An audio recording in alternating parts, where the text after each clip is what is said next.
तो आप सभी विद्यार्थियों का स्वागत है हमारे चैनल पर। कैसे उम्मीद करता हूँ कि आप सब बढ़िया होंगे। दोस्तों मैं यहाँ पे जो है आपका BBMQ का, ठीक है, BBMQ का जो है यहाँ पे CC6 का दोस्तों बताने वाले हैं, ग्लोबल सिटीजनशिप एजुकेशन, ठीक है।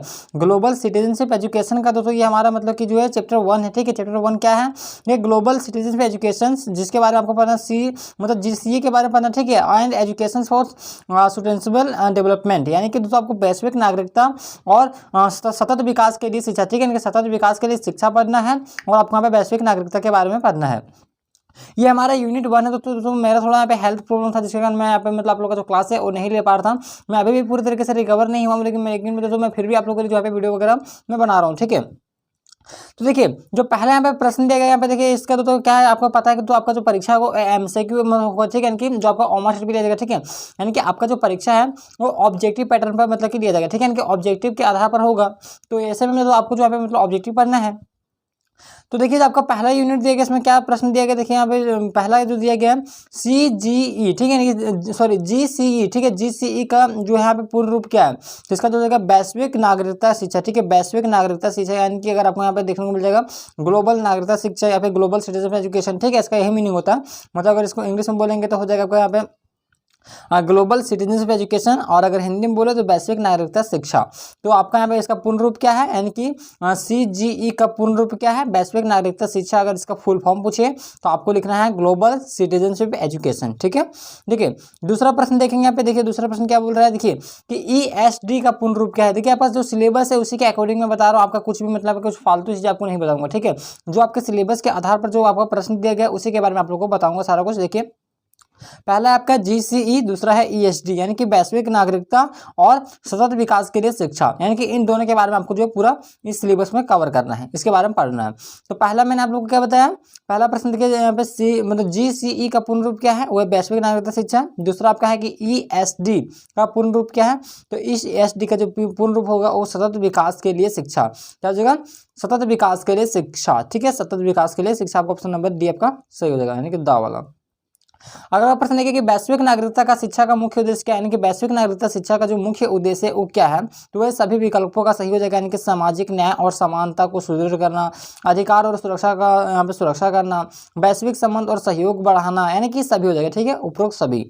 आगे देख पा रहे हैं। अगला देखिए यहाँ पे अगला प्रश्न क्या बोल रहा है कि सतत विकास के लिए शिक्षा का मतलब क्या है, यानी कि जो सतत विकास है उसके लिए शिक्षा का क्या मतलब है, तो इसका भी हो जाएगा सही विकल्प हो जाएगा, यानी कि सभी हो जाएगा, ठीक है, यानी कि ABCD आपका यानी सही आपका हो जाएगा, क्या हो जाएगा, उपरोक्त सभी हो जाएगा। अगला प्रश्न देखिए यहाँ पे, देखिए क्या बोल रहा है कि यहाँ पे GCE और मतलब ESD में समानता है, यानी कि इन दोनों में जो है वो क्या समानता है, तो इन दोनों में जो समानता है वो सामाजिक न्याय का समानता है। किसका समानता है, वो सामाजिक न्याय का, ठीक है, सामाजिक न्याय। ऑप्शन नंबर आपका C से हो जाएगा। अगला प्रश्न देखिए वैश्विक नागरिकता शिक्षा, यानी कि GCE और सतत विकास के लिए शिक्षा ESD किस वर्ग में आती है, ये जो आता है तो वो सामाजिक विज्ञान के वर्ग में आता है। किसमें आता है, सामाजिक विज्ञान, ठीक है, ऑप्शन नंबर C आपका से हो जाएगा। अगला देखिए सतत विकास के लिए शिक्षा के माध्यम से हम किस चीज को मतलब कि जो समान रख सकते हैं, ठीक है, तो ये आपका हो जाएगा ऑप्शन नंबर आपका 10 सही हो जाएगा, यानी कि तो सभी विकल्प का सही हो जाएगा, ठीक है, सही, यानी कि पर्यावरणीय संतुलन, वैश्विक समुदाय, आर्थिक विकास, यानी कि सभी आपका D सही हो जाएगा। तो दोस्तों मैंने यहाँ पे जो है मतलब ये आपका ABCD है, ठीक है, ABCD 4 विकल्प दिया गया। तो मैं यहाँ पे हिंदी में यहाँ पे टाइप किया था तो आ बा सा दा लिखा गया है, तो उससे आपको कोई दिक्कत नहीं है, ठीक है, आप लोग देख लीजिएगा। ये आपका A B C और D इस तरीके से मतलब वहाँ पे भी परीक्षा में जो 4 विकल्प रहेगा। देखिए अगला प्रश्न देखिए वैश्विक नागरिकता शिक्षा के माध्यम से छात्रों को कौन से महत्वपूर्ण कौशल प्रदान किए जाते हैं। जो वैश्विक नागरिकता शिक्षा है ये ग्लोबल सिटीजनशिप एजुकेशन के माध्यम से इसके थ्रू कौन से मतलब छात्रों को जो है वो कौन से महत्वपूर्ण कौशल प्रदान किया जाता है, ठीक है, तो वो आपका हो जाएगा, इसका भी हो जाएगा सही, सभी विकल्प हो जाएंगे, भूगोलीय ज्ञान, साहित्यिक ज्ञान और विदेशी भाषा कौशल का ज्ञान, यानी कि उपरोक्त सभी आपका सही हो जाएगा, ठीक है। आगे देखिए यहाँ पे देखिए कि ESD के मुख्य उद्देश्य क्या है, यानी कि ESD जो है सतत विकास शिक्षा, इसका मुख्य उद्देश्य क्या है, तो इसका मुख्य उद्देश्य जो है वो समुदाय के भलाई के लिए साझा समाधान, ठीक है, समुदाय की भलाई के लिए साझा समाधान। ऑप्शन नंबर C आपका बिल्कुल सही हो जाएगा। अगला प्रश्न देख पा रहे हैं, देखिए कि वैश्विक नागरिकता शिक्षा का लक्ष्य क्या है। वैश्विक नागरिकता शिक्षा इसका मतलब कि लक्ष्य क्या है, तो इसका लक्ष्य जो है दोस्तों वो है विद्यार्थियों को वैश्विक समस्याओं के प्रति जागरूकता बढ़ाना, ठीक है, क्या जगह ये आपका जगह जागरूकता बढ़ाने की वैश्विक यानी कि विद्यार्थियों को जो वैश्विक समस्या, ठीक है, इनकी जो विश्व का जो समस्या है उसके प्रति जागरूकता को बढ़ाना। आप ऑप्शन नंबर C से हो जाएगा। अगला प्रश्न देखिए, अगला क्या बोल रहा है कि सतत विकास के लिए शिक्षा के माध्यम से हम किस दृष्टिकोण को समझ सकते हैं। तो ये जो हो जाएगा ऑप्शन नंबर डी से जाएगा कि पारिस्थितिकी दृष्टिकोण। ठीक है, आपका ऑप्शन नंबर डी पारिस्थितिकी दृष्टिकोण।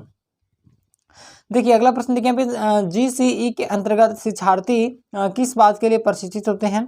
तो जीसीई के अंतर्गत जो होता है वो होता है ग्लोबल नागरिकता के लिए। ठीक है, इसके लिए होता है ग्लोबल नागरिकता। ठीक है, यानी कि ग्लोबल सिटीजनशिप। आगे देखिए आगे क्या बोल रहा है कि ईएसडी के अंतर्गत शिक्षार्थी किस बात के लिए प्रशिक्षित होते हैं। तो जो यहाँ पे देखिए ईएसडी के अंतर्गत दिया गया है, इसके लिए जो है पर्यावरणीय संरक्षण के लिए। ठीक है, पर्यावरणीय संरक्षण आपका सही हो जाएगा। ठीक है, आगे देख पा रहे हैं, देखिए अगर क्या बोल रहा है कि वैश्विक नागरिकता शिक्षा के माध्यम से किसे प्रदान किया जाता है। तो वैश्विक नागरिकता शिक्षा के माध्यम से जो है वो ग्लोबल स्तर पर सहयोग और समन्वय का मार्ग जो है वो प्रदान किया जाता है। ठीक है, ये वाला ऑप्शन नंबर ए आपका सही हो जाएगा। अगला प्रश्न देख पा रहे हैं, देखिए सतत विकास के लिए शिक्षा यानी कि ईएसडी के माध्यम से किसे प्रदान किया जाता है। यानी कि सतत विकास है, इसके थ्रू जो है वो कौन सी शिक्षा प्रदान किया जाता है। तो ये सामाजिक संपर्क और समाज सेवा। ठीक है, सामाजिक संपर्क और समाज सेवा। आपका ऑप्शन नंबर बी जो हो जाएगा बिल्कुल सही हो जाएगा। देखिए आगे देख पाएंगे कि वैश्विक नागरिकता शिक्षा और सतत विकास में क्या समानता है, यानी कि इन दोनों में क्या समानताएं हैं उसके बारे में आपको बताना है। इसमें जो है सामाजिक न्याय के प्रति जागरूकता। ठीक है, सामाजिक न्याय के प्रति जो हो जाएगा इसका जागरूकता हो जाएगा, यानी कि ऑप्शन नंबर आपका ए जो हो जाएगा सही हो जाएगा। ठीक है, ये वाला आ देखिए आगे देख पा रहे हैं भाई जीसीई और ईएसडी किस क्षेत्र के अंतर्गत आता है। तो कला, खेल, शिक्षा, विज्ञान या शिक्षा। तो ये आपका हो जाएगा शिक्षा हो जाएगा। ठीक है, ऑप्शन नंबर सी सही हो जाएगा शिक्षा। अब देखिए आगे देख पा रहे हैं कि ईएसडी के माध्यम से किस बात को प्रोत्साहित किया जाता है। तो ईएसडी के माध्यम से जो है वो पर्यावरणीय संरक्षण को जो है प्रोत्साहित किया जाता है। किसको किया जाता है, पर्यावरणीय संरक्षण। ठीक है, पर्यावरणीय संरक्षण यानी कि आपका ऑप्शन नंबर बी जो है सही हो जाएगा पर्यावरणीय संरक्षण। आगे देखिए वैश्विक नागरिकता शिक्षा का उद्देश्य क्या है, कि जो वैश्विक नागरिकता शिक्षा है ग्लोबल सिटीजनशिप एजुकेशन का इसका उद्देश्य क्या है। तो वैश्विक समस्याओं के प्रति क्या है, जागरूकता को बढ़ाना। ठीक है, यानी कि जो वैश्विक यानी कि जो विश्व की जो समस्या है उसके प्रति क्या करना है, जागरूकता बढ़ाना, यानी कि अवेयरनेस को बढ़ाना है। आगे देखिए यहाँ पे ईएसडी के माध्यम से कौन सी कौशल की विकसित किया जाता है, कि कौन सा विकसित जो है किया जाता है कौशल को, तो संगठनात्मक कौशल। ठीक है, कौन सा, संगठनात्मक कौशल। अगला प्रश्न देखें पे कि जीसीई और ईएसटी में समानता है, यानी कि जो है वो यहाँ पे ग्लोबल सिटीजनशिप एजुकेशन। ठीक है, और आपका यहाँ पे ईएसटी सतत विकास से शिक्षा। ठीक है, इस दोनों में मतलब कि जो है वो क्या समानता है, तो वो जो है राष्ट्रीय यानी कि राष्ट्रीयता के प्रति विचारशीलता। ठीक है, विचारशीलता, राष्ट्रीयता। ठीक है, अपने देश के प्रति जो है विचारशीलता। अगला प्रश्न देखिए सतत विकास के लिए शिक्षा का प्रमुख उद्देश्य क्या है। तो सतत विकास के लिए जो शिक्षा का प्रमुख उद्देश्य है वो पर्यावरणीय संरक्षण और सतत उपयोग। ठीक है, ये आपका हो जाएगा ऑप्शन नंबर 10 हो जाएगा। अगला प्रश्न देख पा रहे हैं, देखिए अगला प्रश्न क्या बोल रहा है कि वैश्विक नागरिकता शिक्षा के अंतर्गत कौन से महत्वपूर्ण विषय शामिल है। तो वैश्विक नागरिकता शिक्षा के अंतर्गत जो है वो सामाजिक न्याय और मानवाधिकार शामिल है। कौन सा, सामाजिक न्याय और मानवाधिकार। ऑप्शन नंबर डी आपका सही हो जाएगा।